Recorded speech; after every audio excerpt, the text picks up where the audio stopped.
Thank you. Hi there, everybody. I'm Jeremy Fricke. I'm Education Director at Tri-Faith Initiative. And today we're going to be talking about Hagar from a couple of different perspectives from Abrahamic communities here at the Tri-Faith Commons. We have a special guest today, Amal Alexander from AMI, which I'll introduce a little more formally in a minute here. But really the goal of Making the Familiar Strange is to study Abrahamic scriptural stories alongside each other. So we're trying to take different perspectives on these familiar stories from new points of view. You know, the idea is that this is one of many ways that we can look at a similar story and really step inside someone else's shoes to see the beauty and importance from different perspectives. And now I really would love to have as much discussion as possible. So, you know, while you're listening, think about what kind of questions you have or any discussion things you'd like to talk about. But make sure to be as respectful as possible and speak from your own point of view, challenge your own assumptions.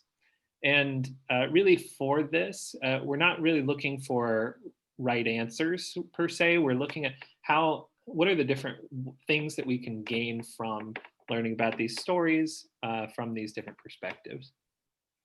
Now, and I'd like to introduce you to Amal Alexander from AMI. She's been a wonderful presence with Tri-Faith Initiative and with American Muslim Institute. And I know that she has written a few different children's stories about various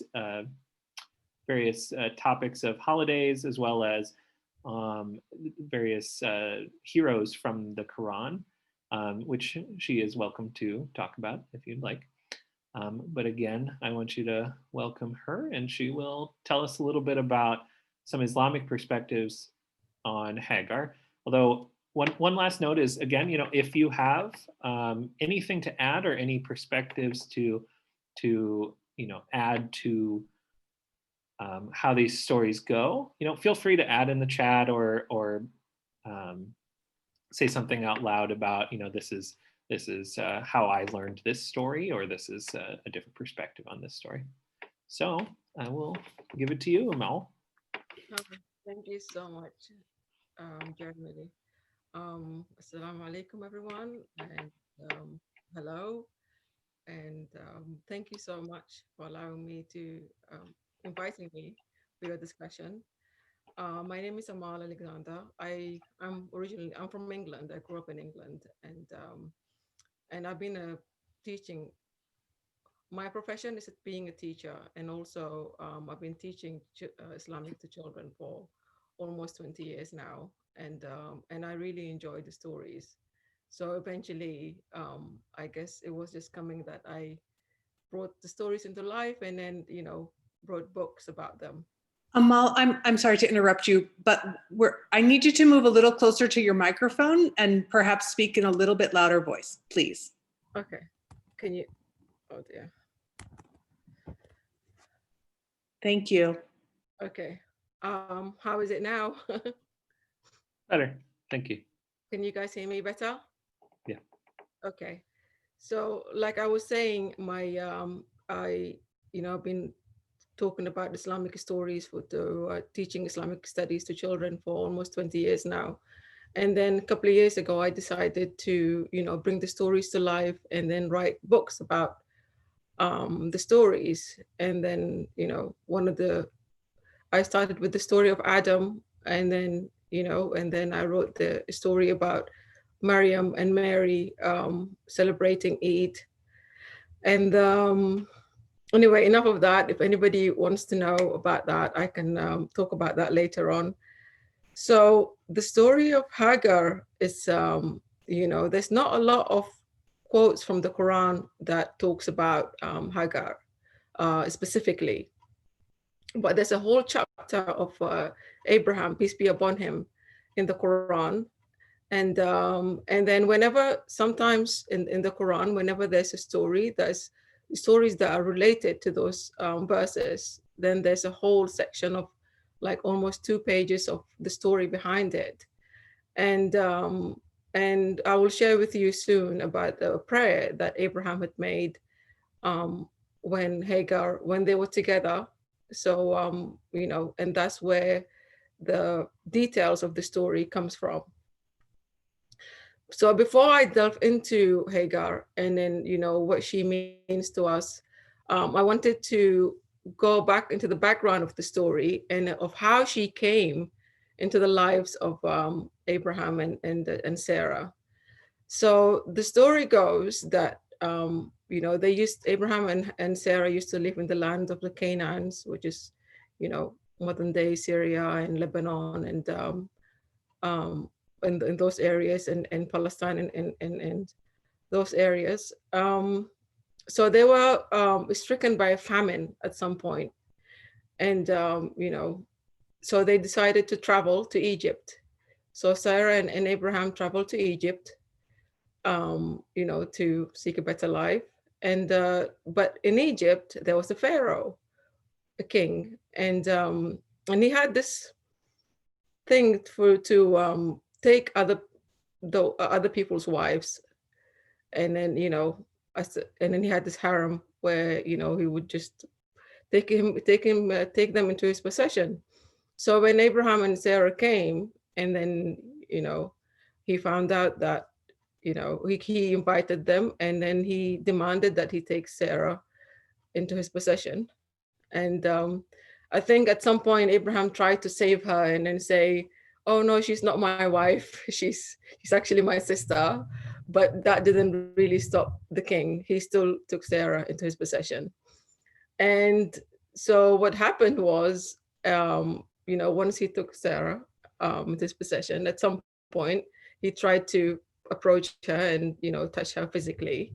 And then every time he approached her, he tried to touch her, she would make a prayer, and the king would just freeze. And then he would be like shocked, at like, what's happening to me? I can't move.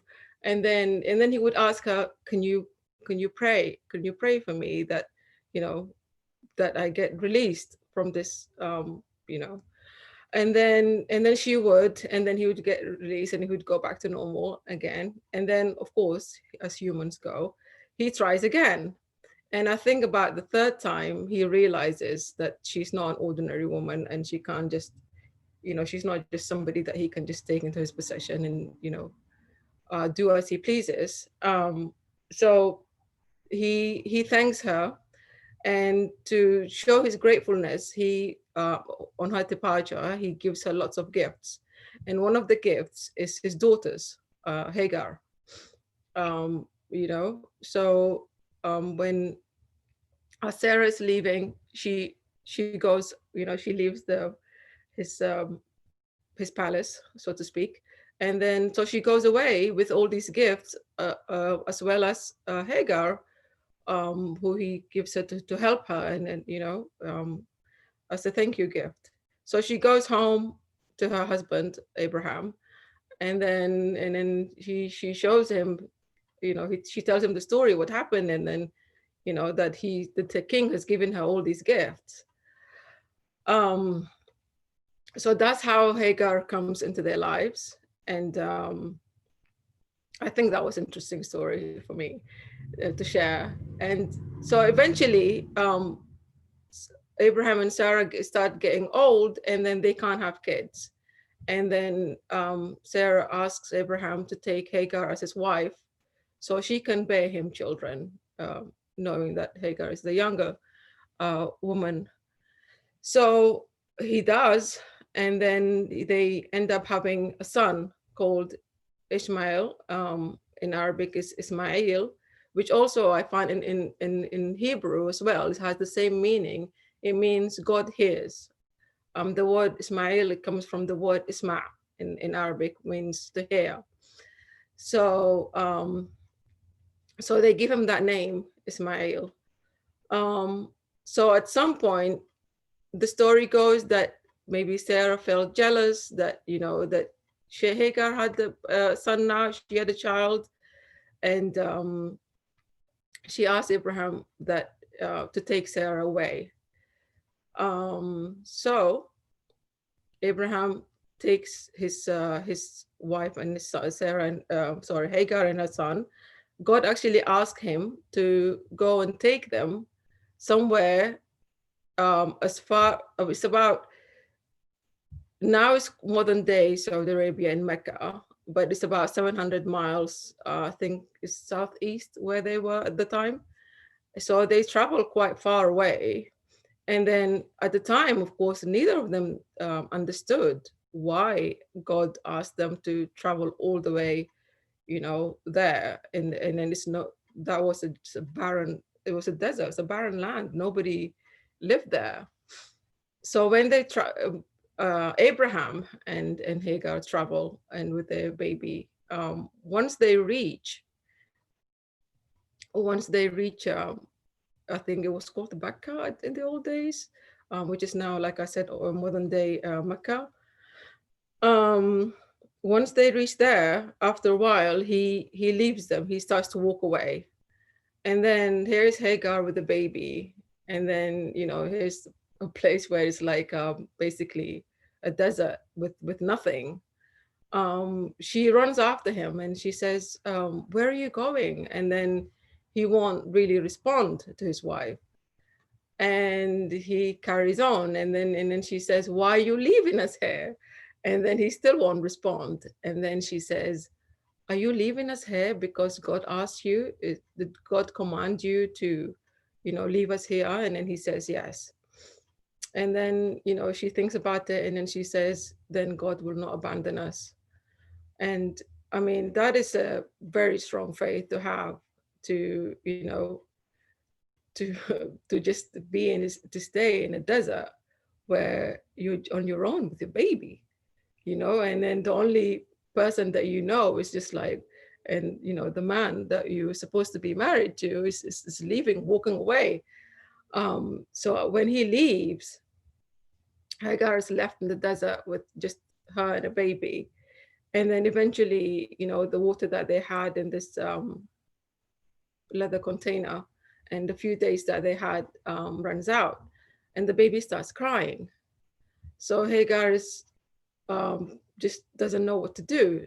And then, so it's because it's a valley, there's a hill, one hill to the left and one hill to the right. It's called Safa, one is called Safa and one is called Marwa. So in her just distress, she tries to go up on one of the hills and then just to see on the horizon if there's anybody, anywhere near there. So she runs to one hill and then she looks over the horizon, there's nobody else, except for them. And then she comes back and the baby's there crying. And then she goes back to the other hill and then looks into the horizon and there's nobody. It's just them two left in the desert. So she does that 7 times. And then by the 7th time, Angel Gabriel appears. And then he stomps his feet on the ground near where the baby is. And then water starts coming out of, this dry land. And then she comes and she sees it. And then she says, I think he says to her something like, your Lord hasn't abandoned you. And then he tells her that one day that he says this baby and his father will build a sacred house on this, on this land. And then he goes away. And then, so the water just keeps coming. So what Hagar tries to do is like dig a hole and then try and then, save the water as much as she can. And then she pulls something around it. So the water just starts coming and then she starts saying zam, zam, zam, which means stop, stop in Arabic. And then that's how the water zam, zam, the name, how it came from, where the name came from, because she was just saying zam, zam, zam. And then now everybody knows that as the zam, zam water. So a miracle came, I guess, from their story that, that water is still running right now in Saudi Arabia, in Mecca. I think I read somewhere that how many gallons per minute they get from, we don't know, but it's a lot of water. And then the miracle of it is that, you know, it's a desert. So there's nobody, they don't get much rain. I think only rains like a few days of the year. And then, and I also read about something about the nutritional value of the Zamzam water is something about it fights cancer, and you know it has it's high in some magnesium and other minerals. So, but anyway, so back to the baby. So Hagar goes and then takes care of her baby, and then eventually um, people start coming. The travelers, you know, because I guess where it is on geography of the land, as people are traveling, because normally nobody would stop there, right? So there's water, because of the water, people start stopping, and then taking the you know start actually eventually people start settling there, and that's how I guess you know eventually people settle there in that part of the world. um, and then Hagar and for Hagar and her son Ismail, that becomes their home. You know, they get to live there, and then and as far as I know, they never really go anywhere else. Ismail lives there. Eventually, as he gets older and then he gets married, um, he stays in that part of the world.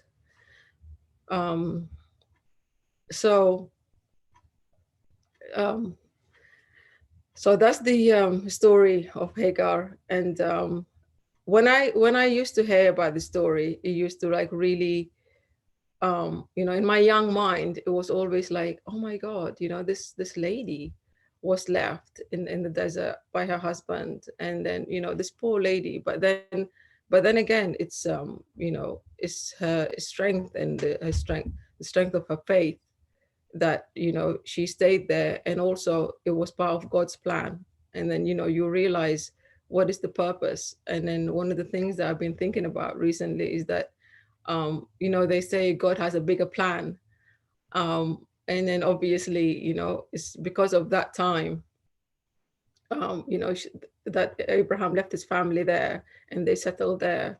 And then this is what we have, you know, modern day Mecca, and then eventually becomes is the birthplace of Islam as well. um, so um, I think I went on a bit too far. So when Abraham comes back eventually, he Abraham and Ismail build the Kaaba there. And so that's you know in the history as well. So they built the Kaaba. I always thought that maybe the that it was becomes eventually becomes a forgotten land.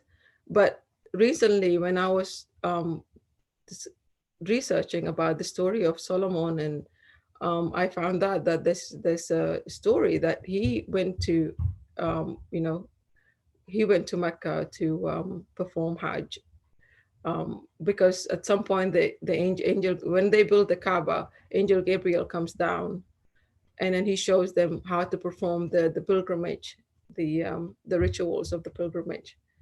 And so it was, you know, but obviously, you know, later on, hundreds of years later, or eventually becomes a place of uh, idol worshipping. Like, for example, we know that when Prophet Muhammad, um, when Islam was came down and Prophet Muhammad became a prophet, there was 360 idols inside that Kaaba, which he, you know, destroyed. And then, you know, so so you know people eventually go towards idol worshipping, and then they took the idols and they put it inside the Kaaba. And there was about 360 I think, something like that, of idols in the Kaaba. But but that was one of the significance of that story, when Hagar and Ismail went to that part of the land that the Kaaba was supposed to build there, and the water Zamzam that is still running, you know. up till now, that it came because of Hagar and her son being there in a barren land, and it caused Angel Gabriel to come down and then, you know, caused that water to erupt, and that's still running right now. So so that's the part, majority really, the significance of Hagar's story is that when she went to when her husband left her there, and you know, that this courageous woman with her, just her baby, and then eventually people settled in that part of the region, basically. And that's it. That's the Islamic perspective of you know, Hagar and her son Ismail, and and Abraham. Thank you. Would you like to talk about these prayers? So this is the prayer when Abraham had to, Prophet Abraham had to leave and then go away, when you know, he was told to leave his wife and his child there. So he, before he even told his wife that he was leaving, he made this prayer. He says, "Our Lord, I have settled some of my offspring in a valley, barren from any cultivation, by your sacred house, our Lord, so they may establish the prayer. So make the hearts of people yearn towards them, and provide them with all types of fruit, that they may be grateful." This is in the chapter of Abraham. And this is the prayer that he made because he knew he was leaving his family in a barren land, and he was worried. And then the prayer came through because people started coming and you know, settling there. So eventually Hagar and her son were not on their own anymore. You know, before they knew it, there were settlers who, you know, came there, and then their communities, and then different tribes. I'm not sure from where, but there were different tribes who settled there in that part of the land. Right. And let's see. Yeah, So, and yeah, there's one more. And it says, remember when Ibrahim said, "Oh my Lord, make this city," which is Mecca, "one of peace and security, and keep me and my sons away from worshiping idols." And again, you know, it's the prayer that Abraham made to protect them from worshiping idols, away from idol worshippers and stuff. But even though, like, you know, eventually when long time passed, that the people there went towards idol worshipping. But that's the prayer that he made because he knew his family were going to settle there, and then that was their home. that's really beautiful. Is it correct that Prophet Muhammad traces his lineage to Abraham through Hagar too? Right. Yes. So when like I said, it became their home. You know, the first people who would settle in that part of the world would be Hagar and her son, and Ismail did live there, and then his descendants lived there too. And then eventually, after a long time, you know, they were known as the Qurayshis, and that's where the tribe that Prophet Muhammad, peace be upon him, is from, and that's the descendants of Ismail. Yeah. Cool. Yeah, that's and I know you've mentioned before, and I think it's very beautiful to bring up that you know, some of the stories kind of fill in the gaps of each other, right? Between the different traditions here at on the Tri-Faith Commons. Yeah. Yeah, I liked something that Rabbi Israel said to me. He said, it's all different pieces of puzzle, and then we all have different pieces of the puzzle, and then when we put it together, it becomes complete. Yeah. So, and I believe that. I don't know the story in the Genesis, what it says, but but I'm sure somehow it all has a link. The story has a link somewhere, you know. Yeah, for sure, for sure. So I'll talk a little bit about that story as well here. Okay.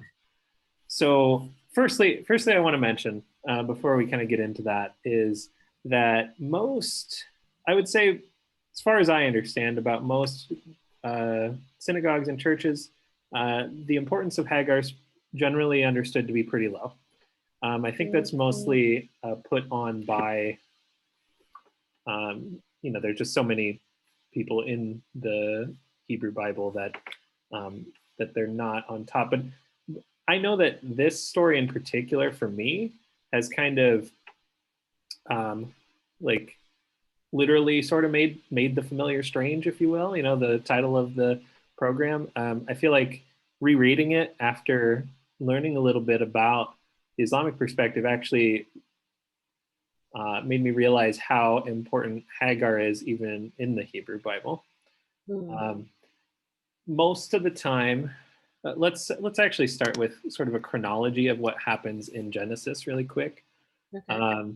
And this is me focusing on Hagar. There's other things that happen in this time frame too, but let's look specifically at Hagar. So Hagar appears fairly early in the Abram story, but when I was listening to you talk about Hagar being provided as a gift from the Pharaoh, that actually makes a lot of sense, just because technically it says like Abraham receives the gifts, but there's a Pharaoh that gives Abraham gifts after an odd situation with Sarah and the Pharaoh.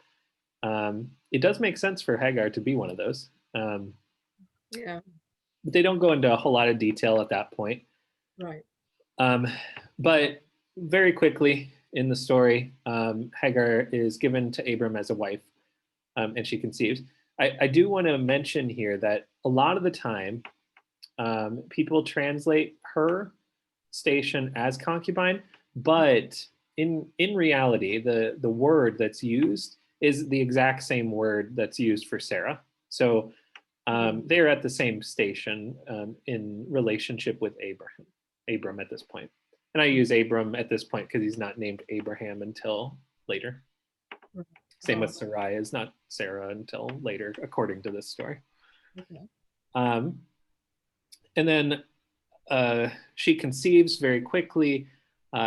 Sarah is kind of mad that Hagar conceives so quickly. Again, similar story about Sarah and Abram are pretty old.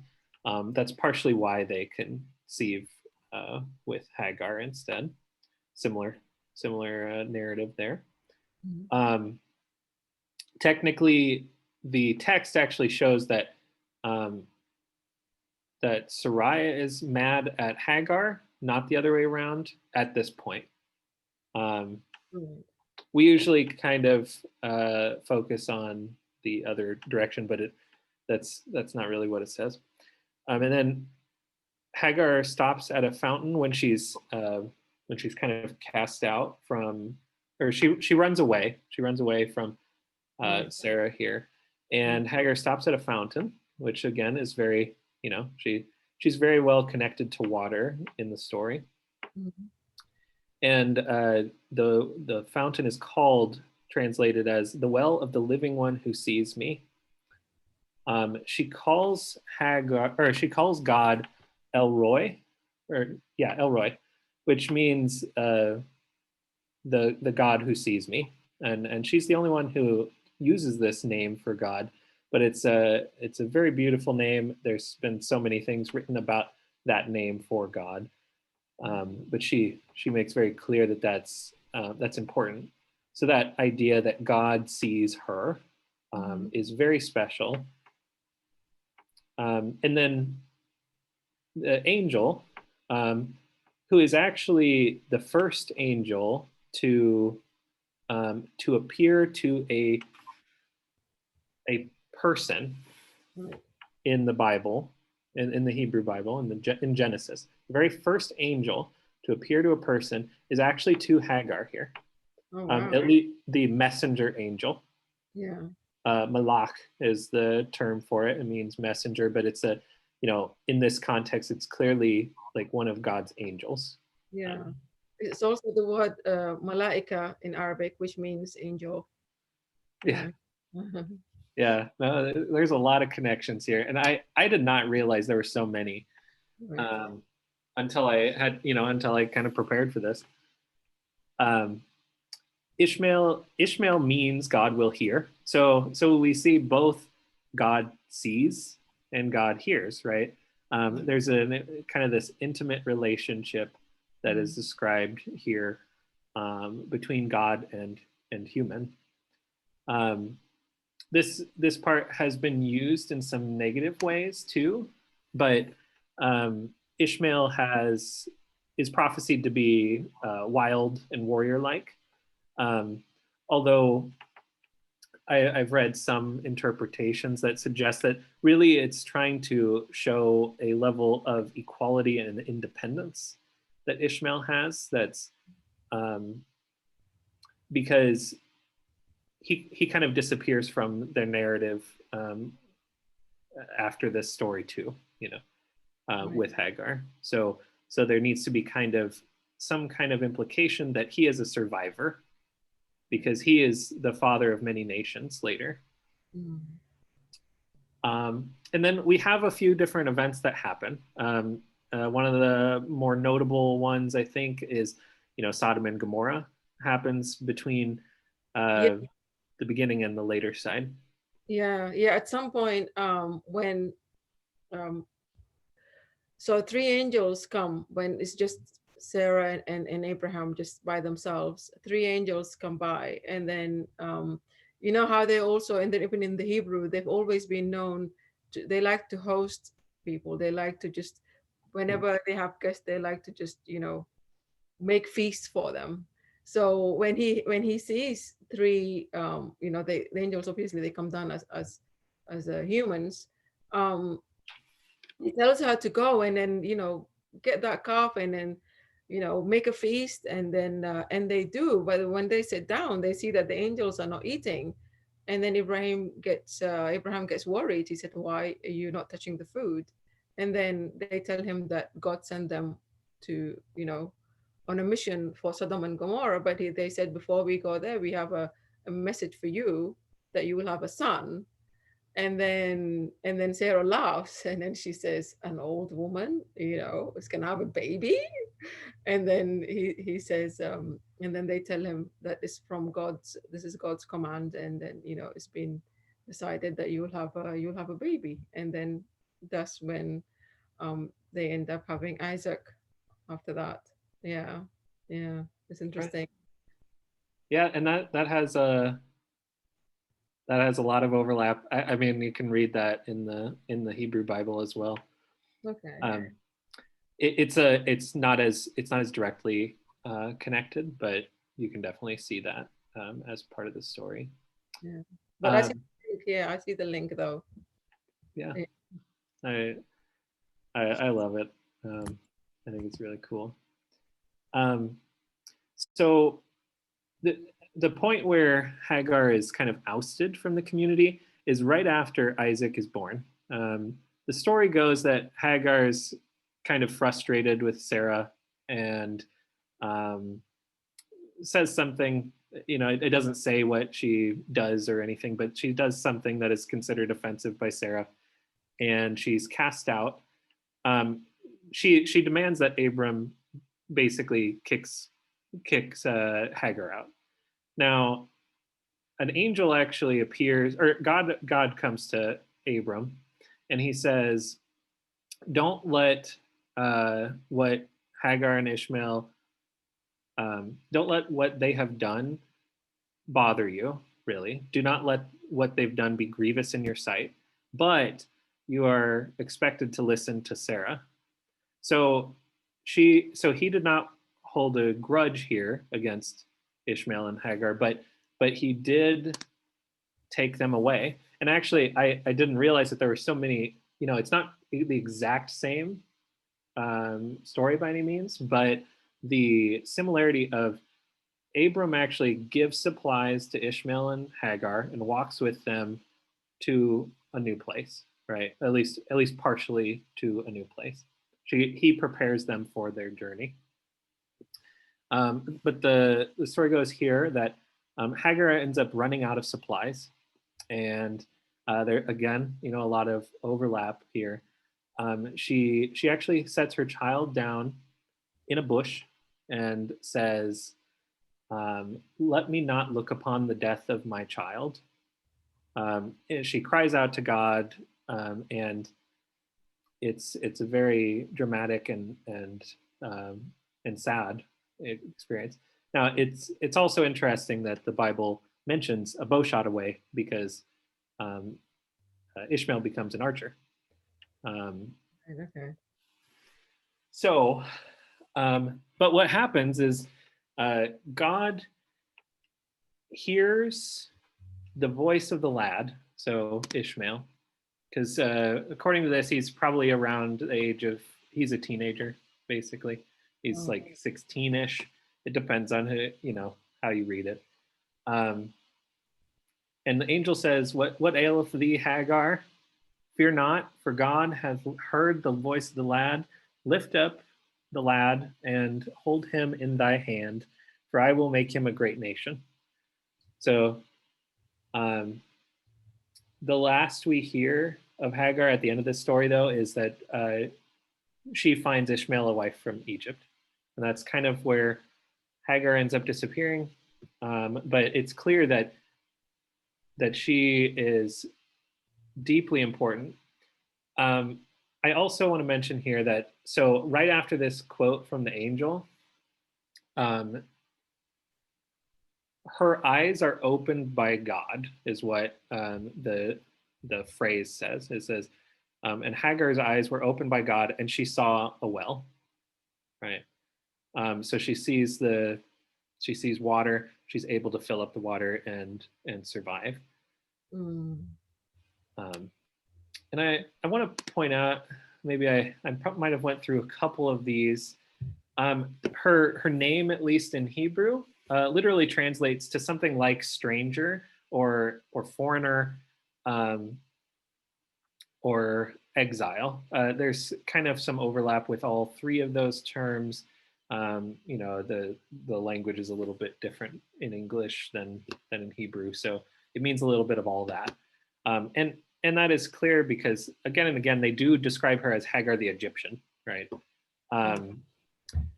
Some people argue that Hagar might have been maybe not her given name per se, as it is more like maybe not a title, but kind of like a nickname almost. Different people have different opinions on that, of course.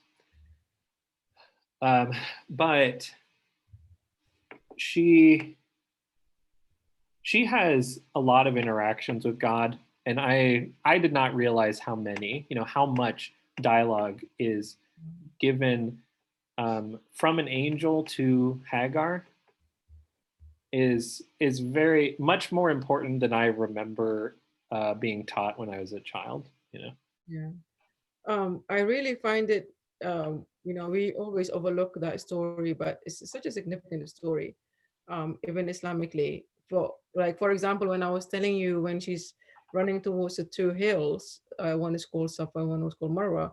This is part of the pilgrimage that we have now. When you go perform the pilgrimage in Mecca, this is one of the rituals that you do. You have to, do that 7 times. Obviously they built it's a lot more comfortable now. It's indoors, and it's got AC, and then it's easy to, I don't know how many is it, about a kilometer or something. I'm not sure how far it is. I've done it a long time ago. I was very young.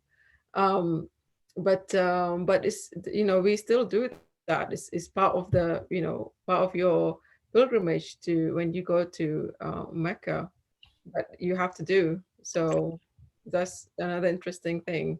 And the fact that the angel appeared to her, and the only thing I could think, the similarities that I got from the whole history between about Hagar. I find the similarities between Hagar and Mary, actually, because the angel appears to Hagar to tell her that her Lord didn't abandon her, and then she gets that miraculous water. But even and then even Mary, the angel appeared to her to tell her that obviously she's going to have a baby. But my point is that I just found that these two women in the history, the importance of these two women in all the tri-faith in our history, it's very it's often overlooked, the story of Hagar, basically. And then so it's interesting that we're talking about it now, and we're finding out more the similarities as well. Right. Well, I mean, without Ishmael, Abraham is more of like a father of nation, not nations, right? You know what I mean? Right. Yeah. And that's another thing I thought. I was like, because we know that because of Ishmael, eventually that's where the descendants of Muhammad, peace be upon him. But for a long time, another thing I was thinking was that whole story was kind of like dormant. Nobody has heard about any prophets coming from that part of the land. And then we know that the lines of most of the prophets are from Isaac and Jacob and Joseph and Solomon and David and so on and so on, and then all the way down, Moses, etc. And then nothing is happening in this part of the world. And then one day, eventually, comes Muhammad from that line, and that's the interesting part. And now, we all like, and Abraham being the father of all these nations, it's all connected. This is interesting. Yeah, I love it. Yeah. I mean, one last little note that I think a lot of people skip over with the Hagar story in Genesis is that she's also the first woman, at least, to receive a covenant from God. Like, so she is promised that basically you are pregnant and you will have a child who will be the father of multitudes.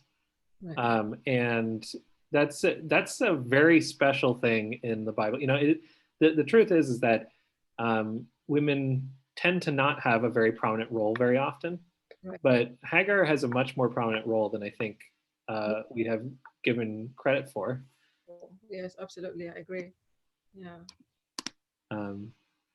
And I also would love to invite, firstly, any questions or discussion among anybody who's here. I'm happy to continue to kind of go through a little bit of Hebrew Bible stuff, but I really would prefer to hear what you would like to hear from Amal or myself.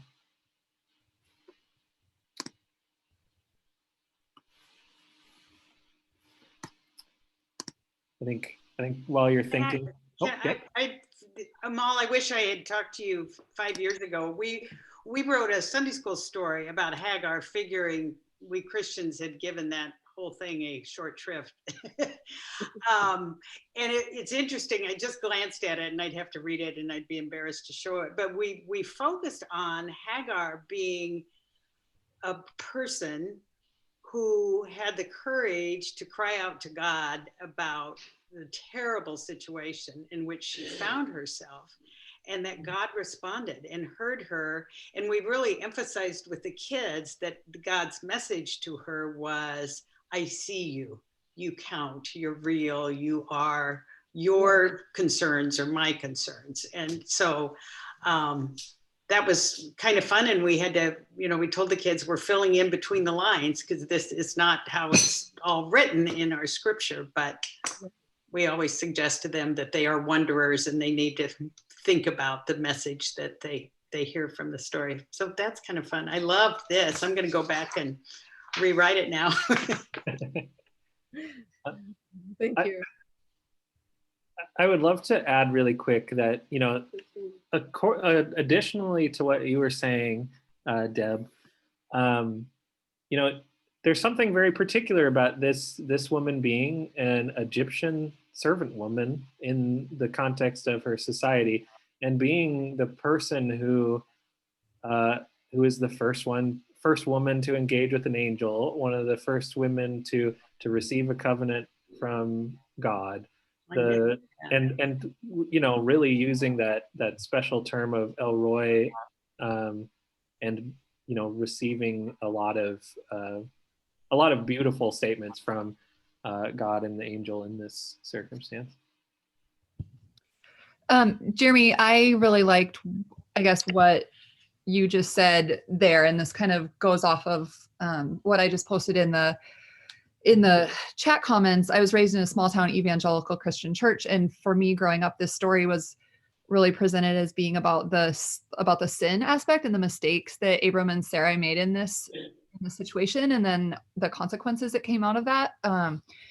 And I just really have just been like soaking in the nearness of God that has been presented here, as with the focus on Hagar, in all three traditions.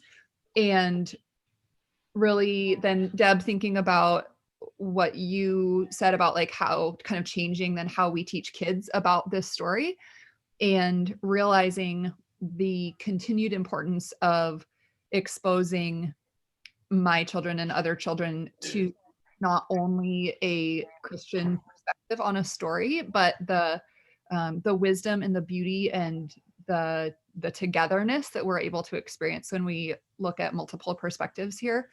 And then Jeremy, you saying that you know, she was the first person to be spoken to by an angel, and like all of these kind of markers that that sort of elevated Hagar beyond her maybe her status as a concubine or as this like secondary wife position, and looking at how as a Christian, that's what I see Jesus doing, right, is like kind of flipping the narrative of the religious tradition of the day and bringing importance to people in the margins, and like drawing out the oppressed, like, and also then seeing God doing that here in this story. And so remembering, or I guess it's just it's a reminder for me of, hi Malachi, of just like the consistency of God's character throughout the story, the big story. And no, you may not have another piece of candy, sweetie. Thank you for asking. Thank you.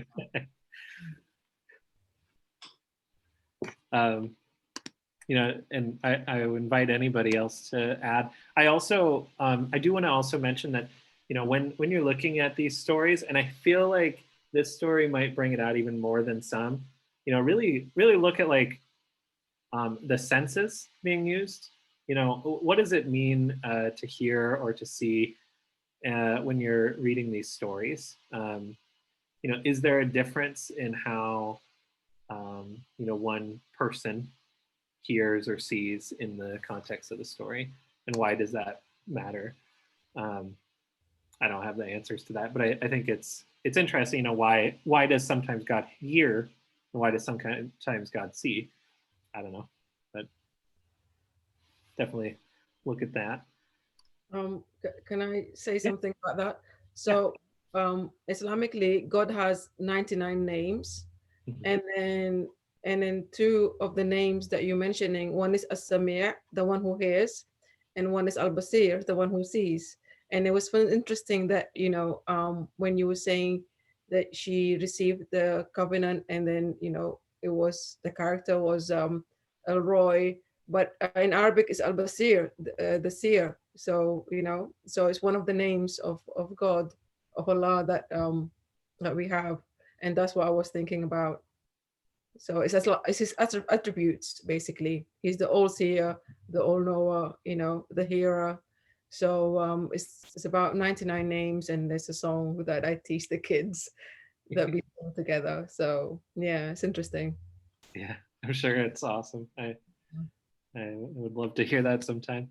Yeah. Let's see. Here, I'll also add another little thing that I noticed anyway in the Hebrew Bible narrative. is, and this is kind of that, that focus on Hagar, at least in the context of the Hebrew Bible, being sort of marginalized. But this is when she's running away the first time. Angel asks, Hagar, Sarah's maid, where have you come from and where are you going? And her answer is, I am fleeing from my mistress. But I want you to think about, what's kind of odd about her answer. Does anyone want to take a stab at what I'm going for here? Well, she gives reason what she's doing, even though that technically wasn't what the angel asked. Right. Gave context. I'm fleeing from there, so someone's chasing me. Here's more info. Right. So she only answers the angel's first question, right? Angel asks two questions, really. Where have you come from and where are you going? She only says, really, kind of, where have I come from? This is where I was. But what she ends up really implying is, I don't know my future right now.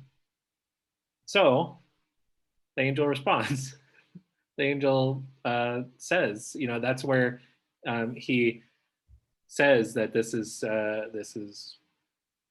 firstly he says, go back, right? And then he says, you are destined to be the mother to the father of a nation, basically. So I just want to point that out because I think that that's another interesting conversation. That while we can overlook that pretty easily, she's God is actually providing to an answer for her. For the piece that she doesn't have the answer for.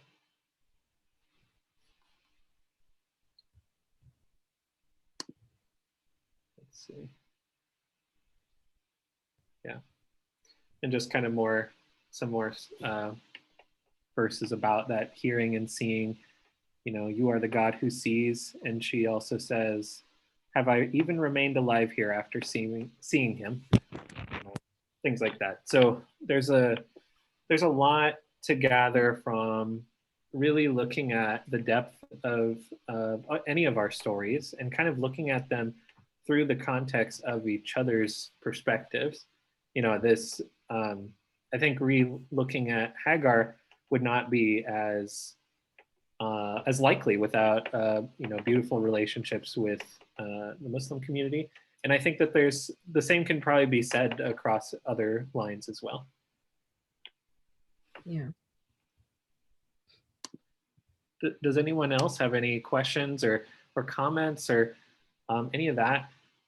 I'd also like to ask if anybody has any suggestions for future topics. I'm not sure if I know how to phrase this, but this has made it clearer to me how out of Abraham came the lineage of Islam, and then farther along in the history of Abraham came the lineage of Christianity. I never saw those coming together like that. As you're talking, I'm looking at a chart here showing, the people and how they're all related, and I never put that together before. Yes, we are cousins. We're all cousins. Right. Yeah.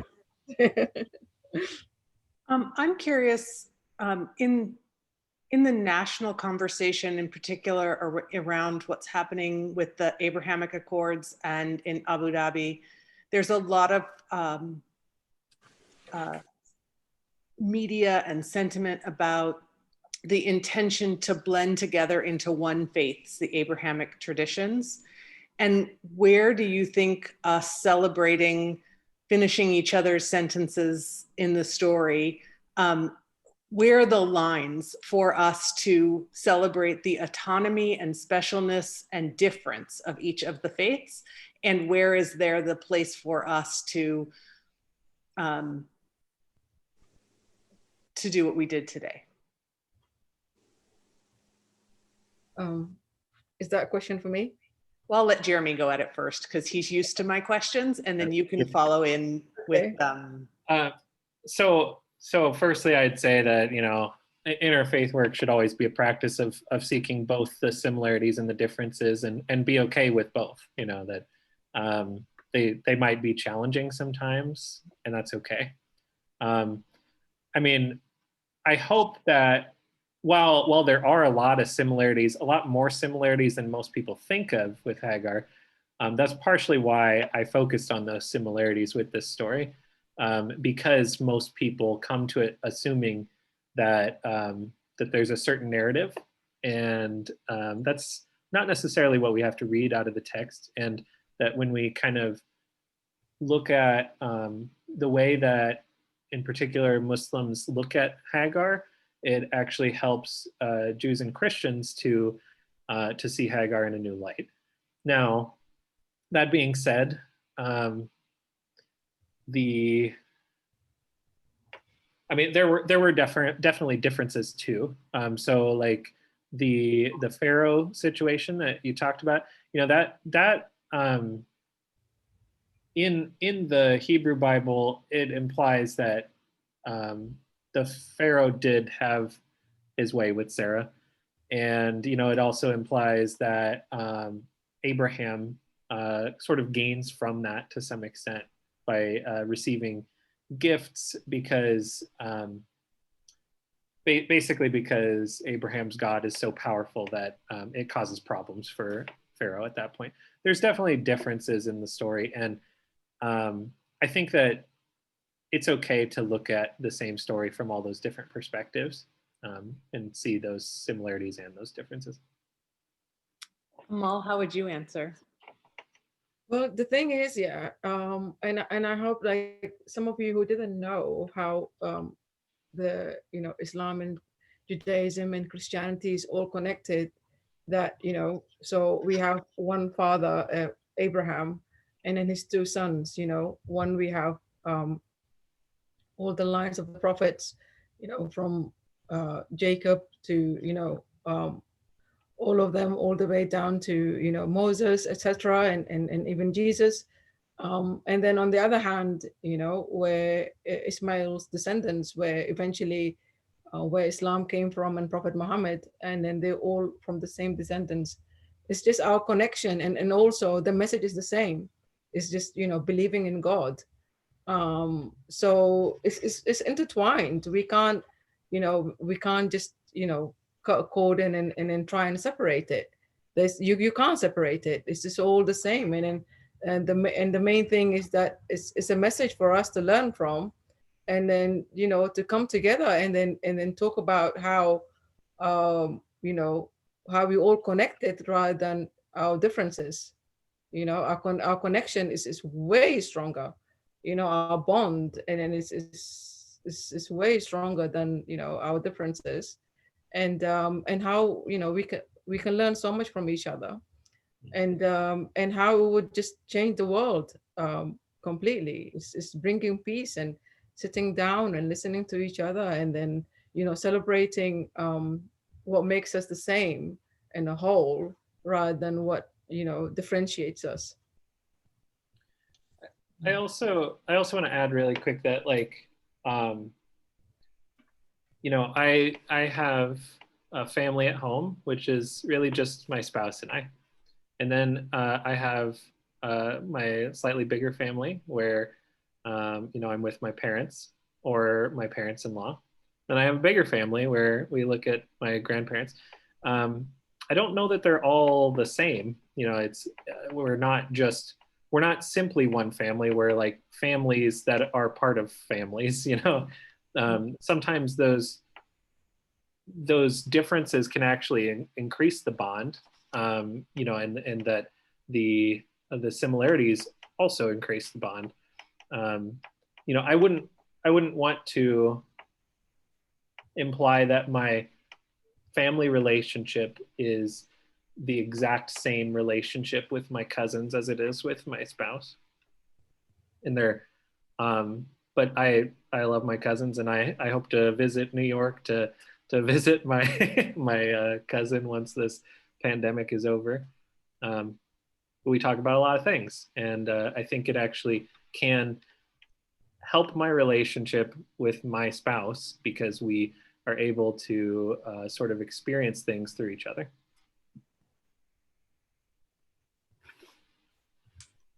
Thank you. Yeah. I guess when you were asking for ideas, I would add that I think we should continue to explore the political implications on an international scale of us having this conversation and how others perceive us, so that we control the dialogue, and control is the wrong word, so that we have a strong voice in a big dialogue where sometimes the theology of some is different than ours. I'd just like to put a word in that this discussion helped me for the first time to navigate my translation of the Quran that I've had for a while. I've always found it very hard to sort of crack it and how to approach it, but I foolishly initially emphasized looking for references to Ismail, but now that I have an understanding of the index and an ability to sort of start with Abraham, I feel like I'm going to be able to approach it more and draw some things from it. Great. I'm glad that this could be a help in that way. Yeah. I'd like to publicly thank Jeremy for inviting Amal. I think that a huge piece of what we have to celebrate at Trifaith is that we have so many incredible people with knowledge and stories. And so thank you, Jeremy, and thank you for Amal. I know you were nervous, but you had no reason to be nervous. You were amazing. Thank you. Thank you for having me. Thank I you. wanted to add how wonderful Amal was in telling that story.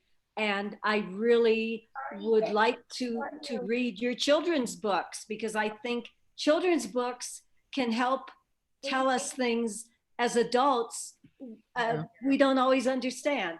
And Right. and so I'm going to ask more about where we can find your books. Yes, please. Jeremy, can you share the link to the Amazon? Sure.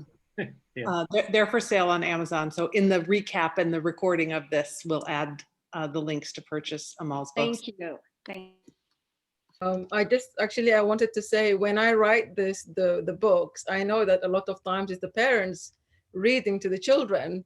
And then that's what I have in mind, knowing that the adults are going to read it. And I specifically put certain things because I know they will understand and they'll think, what? No way, I didn't know this, So I purposely write it in a certain way where adults can read it and then actually think back and think, wow, I had no idea about this. So yeah, thank you.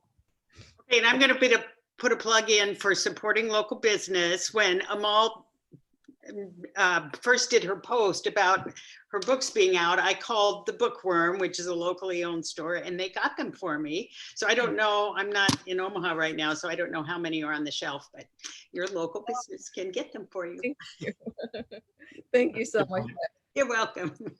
I want to say a prayer at the end, if just a small reminder as to hadith that I want to share with everyone as we finish, when if you will allow me.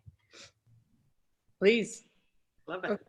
So there's a hadith that says, whenever we gather, like right now, we're all gathering to, having discussion. This is mainly it's about our faith, our, God. So whenever people gather and they're talking about God, the angels come and they surround them, and then they inform God that, people are gathering to talk about you. And then God will say, what is their wish? What do they wish for? And the angels would say, they wish to be forgiven and to be entered into your garden. And then God will say, I grant them their wish. So I love that hadith. It's such a beautiful hadith that, every time we gather and we're remembering God, God remembers us. And then he, it's just a beautiful hadith that I like. I wanted to share with everyone. Thank you so much. Thank you. Yeah, and thank you everyone for coming. I appreciate it, and definitely I'll send up a follow email, and definitely send me any suggestions you have for future ideas. You know, this program is kind of designed around having conversations, interfaith conversations about scriptures, and kind of going through different shared stories if possible. But definitely give me any ideas you have. So, thank And my last plug is that we are forming neighbor to neighbor groups. And so if you are interested in being in a small group, Jeremy will add the link to fill out an interest indicator for that. We really have a great group gathering to come together and meet in all different scenarios. So please join us and get to know each other better. Will do. Thank you so much. Thanks. Take care.